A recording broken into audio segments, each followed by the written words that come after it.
Hello, everyone, and a warm welcome to the very first podcast that I'm making on my own channel. Let me introduce myself briefly and tell you guys what this is going to be about. This channel is called Carrot Poker, and it's basically going to be an instructional poker podcast channel where, well, I'm a poker coach, so I'll be getting my students on here. We'll be doing a lot of interviews with them, live coaching sessions on air. I'll be talking a lot of poker theory about the strategic game of poker, the mental game of poker, all kinds of things. I'm really excited to get going. I've got a lot of experience making instructional poker content. You can check out some of my stuff over at grinderschool.com. That's a training site where we actually have a free podcast that goes out every week, so you can check me out on there. And also I've made over 170 videos, I think, now for Grinder School. So yeah, my poker name is Carroters. That's hence the whole carrot theme. That was just a random thing I made up on PokerStars back in the day when I first created my account as a new fish to the game. You can call me Pete, you can call me Carroters, whatever. Let's get into it. Today, what I want to do is basically introduce myself to you guys and not just ramble about me, but also give you guys something that might be pretty useful. So this episode number 1 is called Balance in Poker, and I'm going to talk about one of the things I have realized the most in my poker career, which has spanned probably about 7 years now, 6 years that I've been taking this game very seriously, and coaching for another 4 on top of that, 4.5 or something. So in that time, I've obviously learned a lot about what actually makes people learn, like how people go wrong when they're learning poker and what they should do to rectify that. And one of the biggest mistakes people make, or just the natural things that are wrong with them as poker players when they come to me for coaching, is that they're very unbalanced. And I don't mean with their ranges, I don't mean with the way they play, I don't mean that they only check raise the nuts on the river in some spot. I mean overall life balance, poker life balance. And there are 4 main areas, actually more than this, and I'll probably extend this episode and talk about some more in the future. But the 4 main areas that I'm going to talk about today are, firstly, confidence. People tend to be either too confident or not confident enough, and I want to talk about the impact that can have. Little anecdote from my own poker development from me back in the day when I was a fish, hopefully for entertainment. You guys can get to know me a little bit better as well. So first, over or under confidence, then I'm going to talk about goals and how people's goals need to be balanced, and the way people's poker goals tend to be wrong and just lead them in the wrong direction right off the bat from the offset. Then I want to talk about tilt and the balance between accepting your tilt problem and actually fixing it. And then I want to talk a little bit about independent learning and just how independent you should be with your approach to learning poker, to what extent you should rely on others, rely on a coach, rely on a community, and listen to other people and take their advice above your own opinions. So lots to get through today. I want to get right into it, and I'll start by painting the picture of the 20-year-old me, 21-year-old me back in 2007, 2008. And we'll start with the topic of confidence. So my problem back then was that I was ridiculously overconfident. I'd go through this kind of pattern where I would build up a bankroll playing 6-max SNGs. These were the first games I ever learned to play back in the day. And then they weren't really practical, though I didn't really enjoy them. What I really wanted to be was a winning cash player, which I eventually became. But back then, my problem was that I was that really annoying guy on the poker forum that would show up and already thought he knew everything, despite the fact he'd never really discussed a hand of poker with a competent player.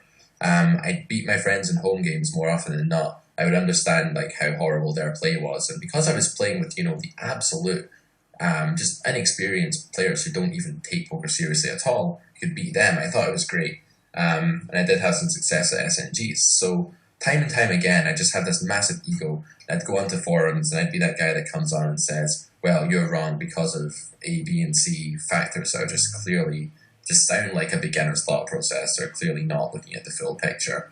No one likes that guy, and I was him a little bit. I'd like to think my ego was a little bit more in check than some of the people you might see throwing their fish weight around on 2+2 or whatnot. But I was definitely that annoying guy who just couldn't accept that it was actually really bad. My overconfidence was my downfall for a long time. It was about a year actually between sort of 2007 and 2008 where I just would post a hand. I got to the point where I'd actually post hands for advice, and then when I got feedback I would just disagree with it, or it'd make me angry, or I just wouldn't be able to accept that I was wrong and the way I thought about this spot was wrong, and my whole framework of poker ideas was just very bad. And it might have been enough to beat some soft setting goals back in 2007, but it certainly wasn't enough to do what I was trying to do, which was actually make a mark on the small stakes cash world and beat sort of 50 NL, 100 NL, 6 max cash.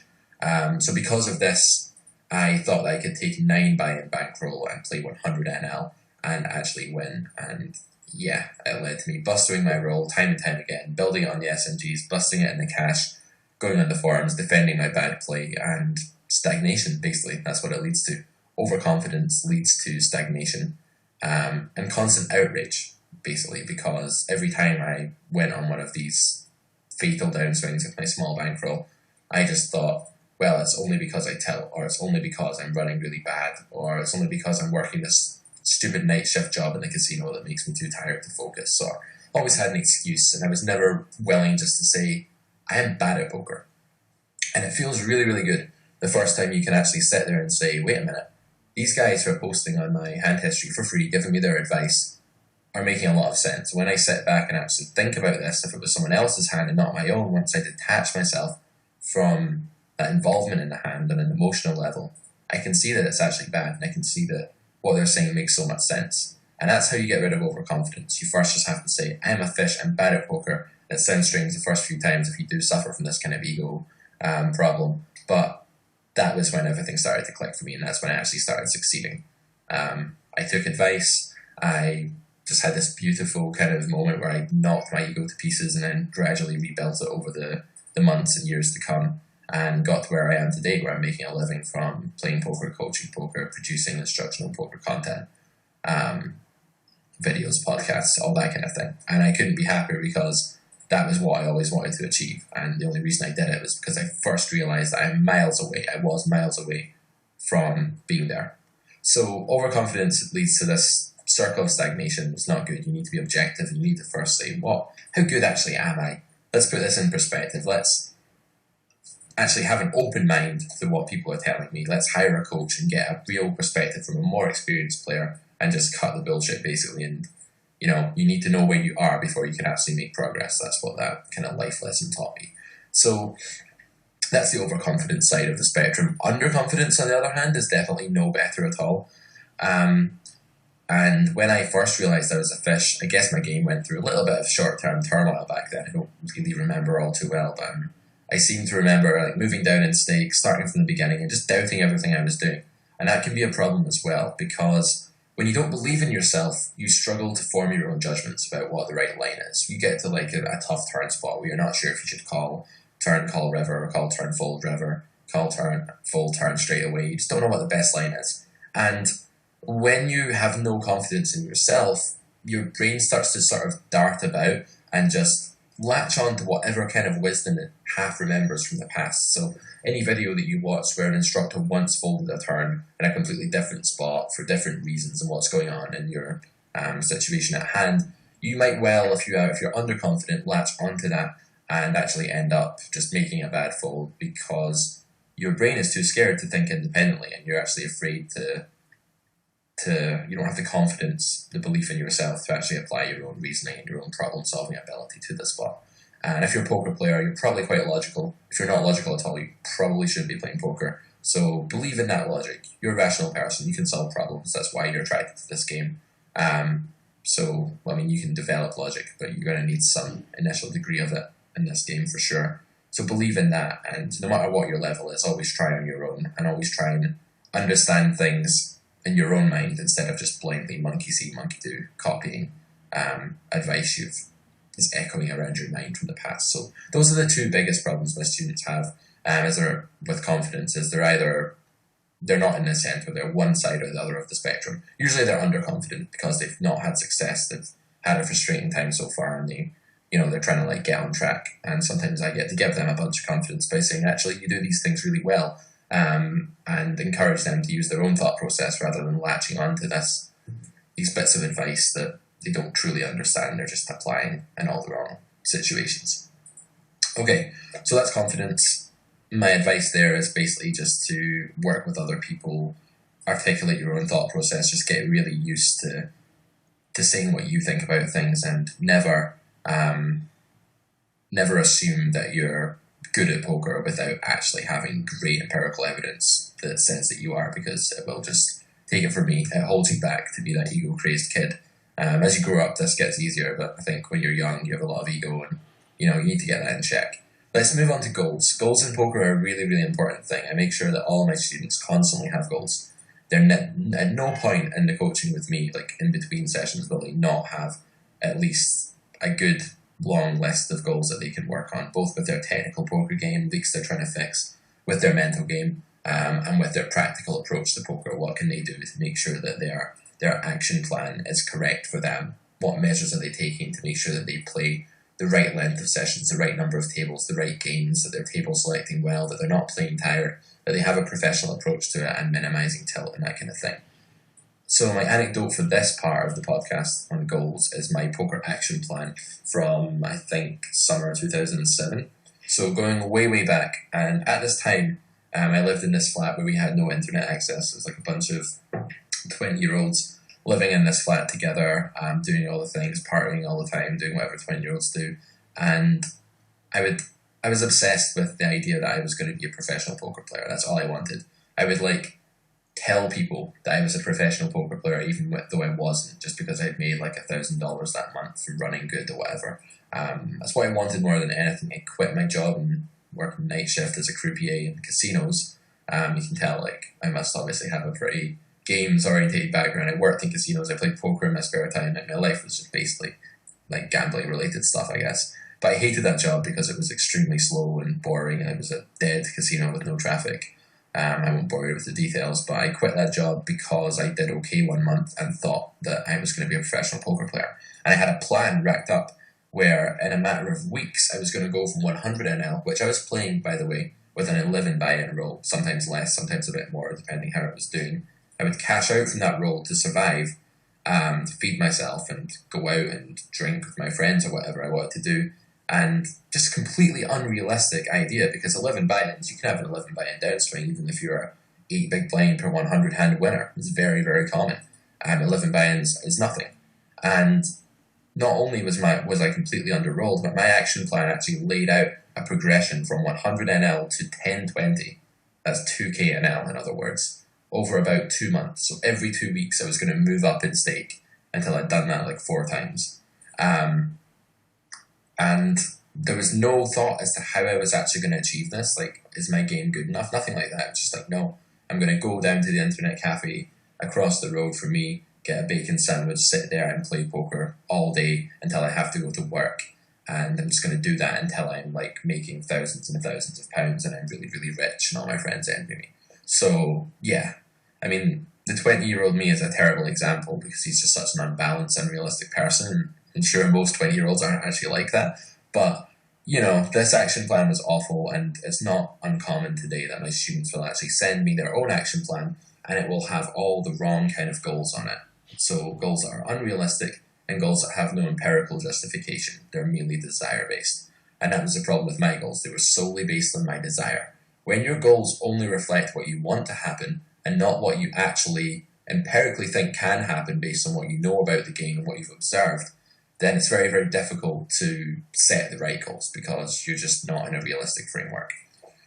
So what can we do with goals? Well, the first thing that was wrong with my goals on that list, I still remember it scrawled on a piece of A4 lined poker, kept in the drawer beside my bed in my little room in that flat. I still remember that list being terrible because it was completely results orientated. Now, your goal should be process orientated. You cannot control in poker your results. Not over 20k, not over 50k, over 100k you can control it to an extent, but sometimes you'll still run much worse or much better than you should based on what your true win rate is. So due to all this variance, having results orientated goals is basically putting your success or failure in the short term up to the poker gods. It's like setting a goal I'm going to set the goal that it's not going to rain next Tuesday. And that's a ridiculous goal to set. It's just absolutely absurd. If you saw someone on the street and they said, my goal for this week is for it to only rain 2 days out of the 7.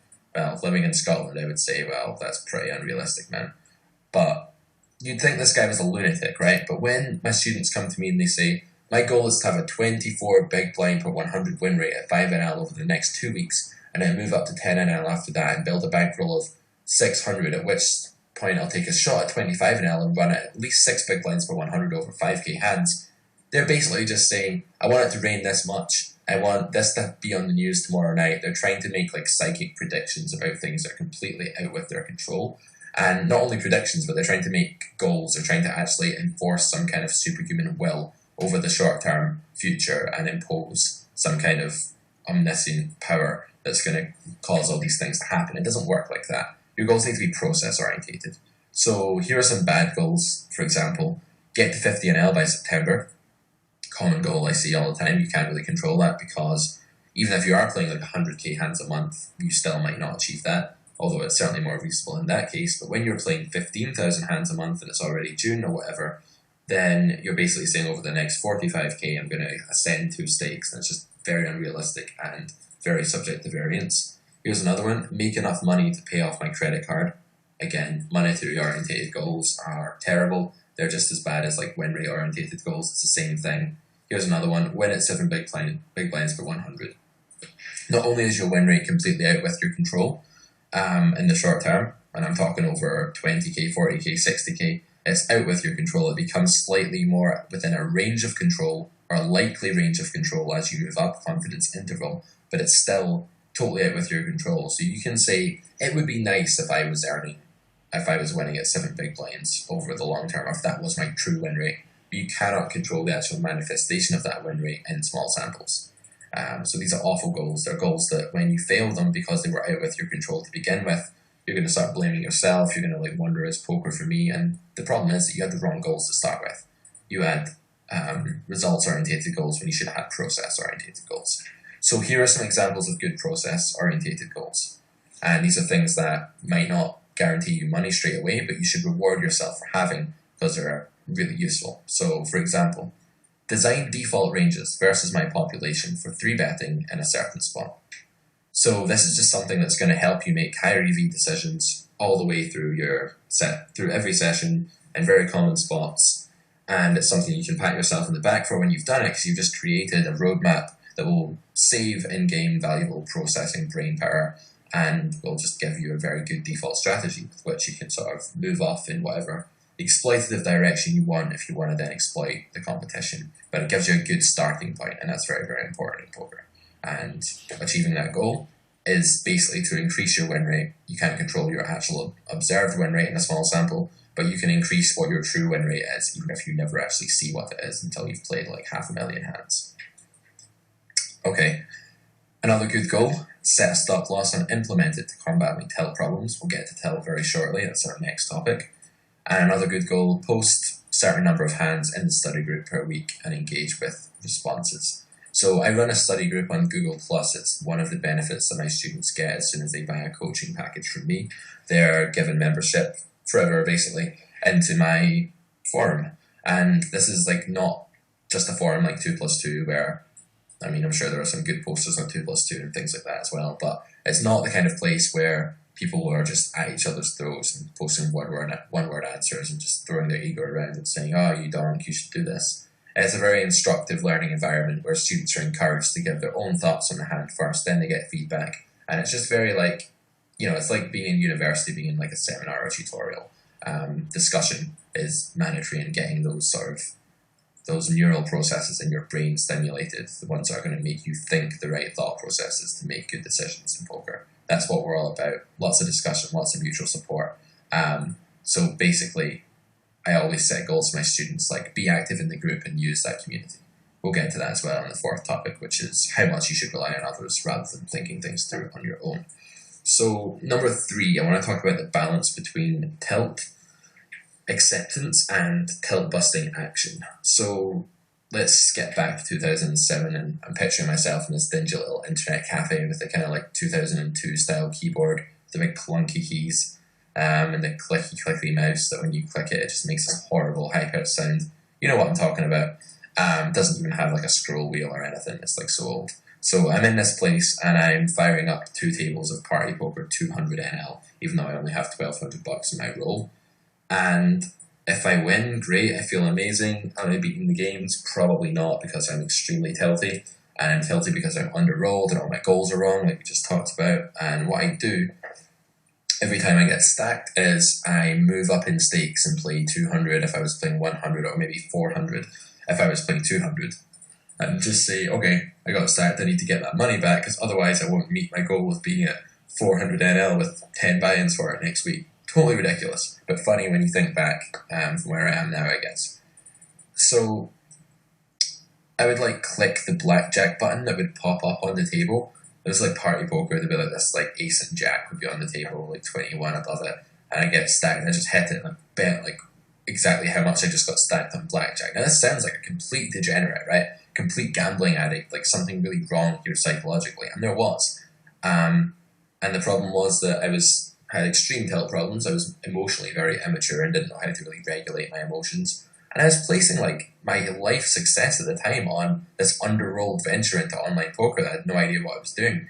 So it's understandable that I was this tilted. It was natural for me to be very, very tilted, but I never accepted that. Instead, when I did this and like lost more than I needed to by being tilted in a session, moved up in stakes, busted my roll again, what I thought was, you complete idiot, you're not cut out for this game, you're stupid, you're an emotional wreck, blah, blah, blah. And this is like just horrible things to think about yourself, obviously, and it's not going to solve the problem. Let me give you an analogy. Imagine that you wanted to learn to drive, and what you did in order to learn was you just booked the driving test. You'd never done any lessons. You just booked the test and you failed. And then you were like, oh, I'm so terrible at driving. This sucks. I'm going to book another 5 tests and try and pass those. And you just went through your whole bankroll, booking driving tests, failing them. Like the driving instructor is looking at you like, what is wrong with this guy? He doesn't even know how to put the car into first gear. That's what it's like if you don't work on your mental game in poker and you get furious with yourself when you tilt. Why do I keep tilting? I shouldn't be doing this. I know logically it's wrong. Well, of course, logically, consciously, if you had to make an informed choice and tick a box in a form as to whether or not you were going to tilt or not, and that would actually work, you would tick the not tilting box. It's not that simple. The reason we get tilted is because our subconscious reacts in certain ways that life has trained it to. And in poker, those ways don't actually translate to beneficial situations for us. For example, when we lose a pot in poker, we feel angry. If we get stacked in a horrible way that feels unjust, we feel like we've been wronged, and we feel a surge of emotion to rectify that wrong.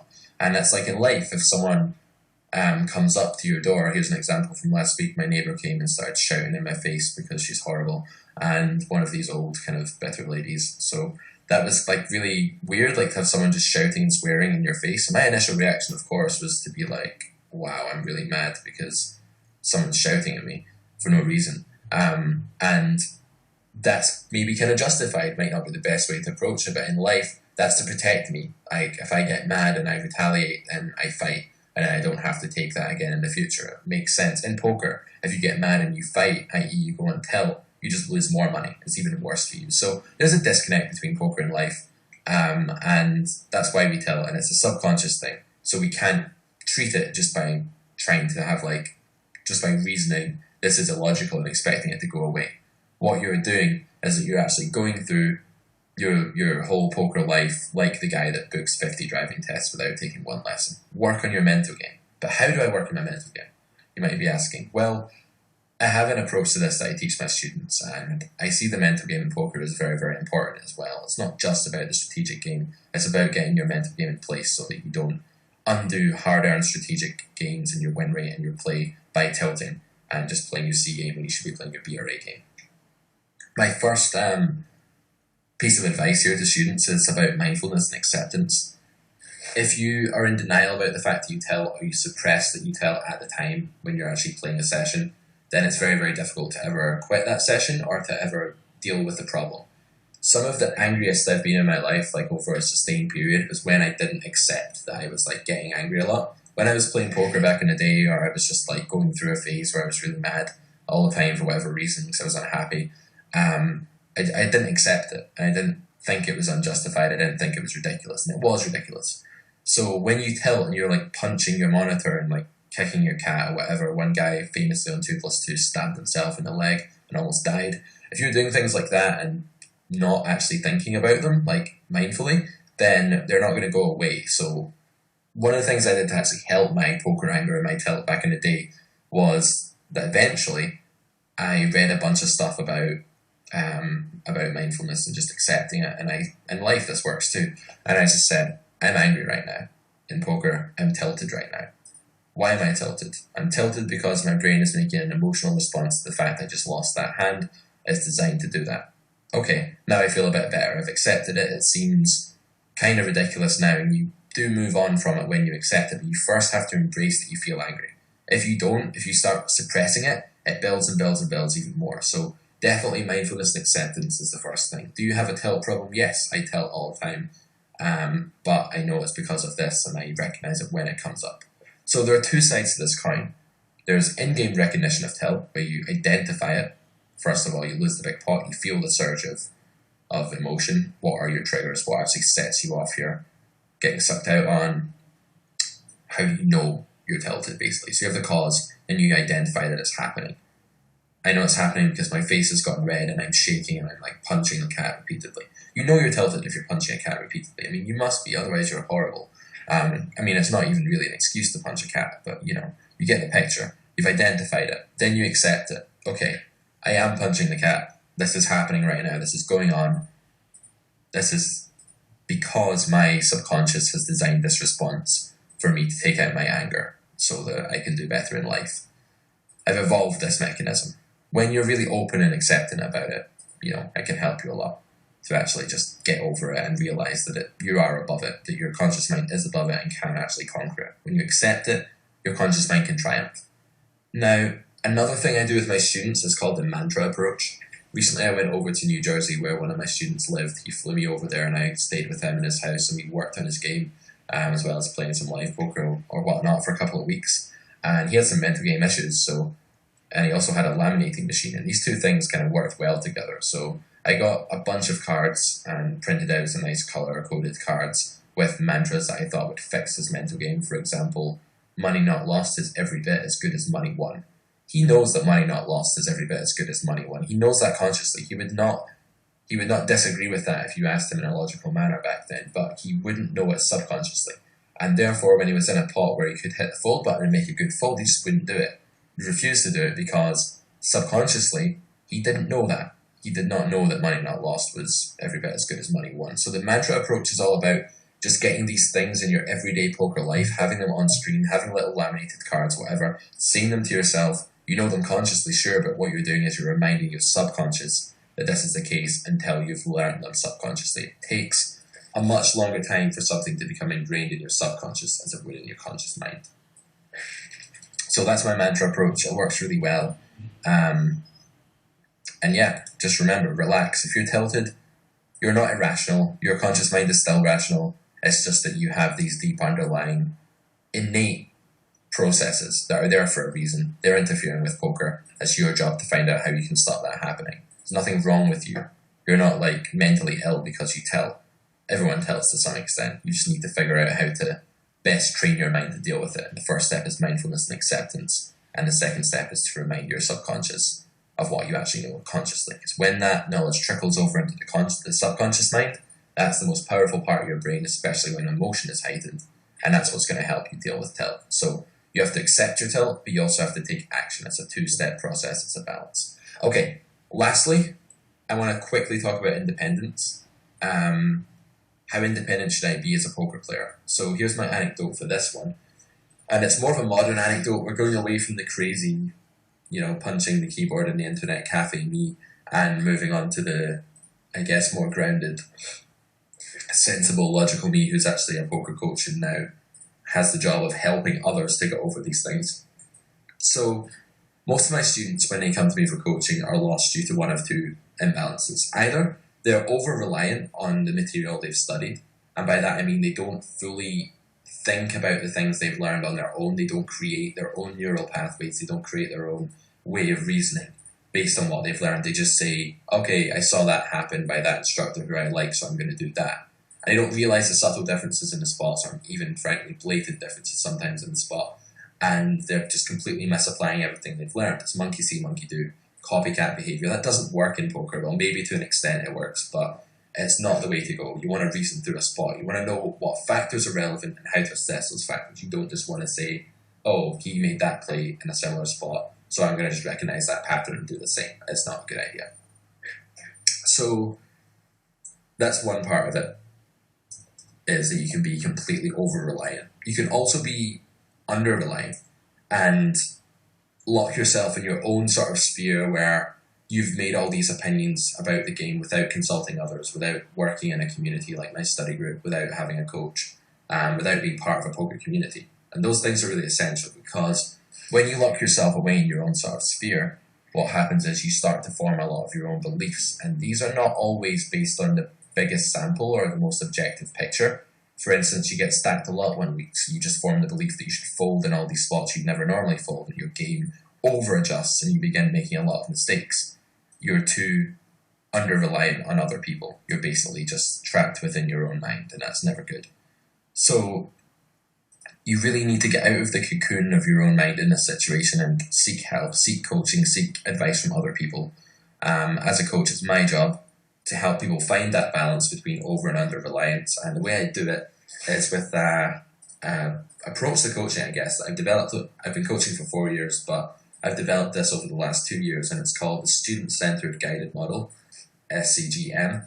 And the Student-Centered Guided Model is all about making sure that each side of this balance is respected. On the one hand, I want all of the actual work and thought process to come from my student. So I'm eliciting things from it. I'll say to them, I won't say, you should c-bet this spot because X, Y, Z factors. That would be me just relating my own already existing thought process onto them. What I need to do is create that thought process in their mind from scratch. So I need to say, right, what do we consider when we decide if we should c-bet? What factors are the most relevant ones? Now assess those factors in that spot and form a conclusion. I'll get them to do it. I'll guide them. It's guided, but it's student-centered.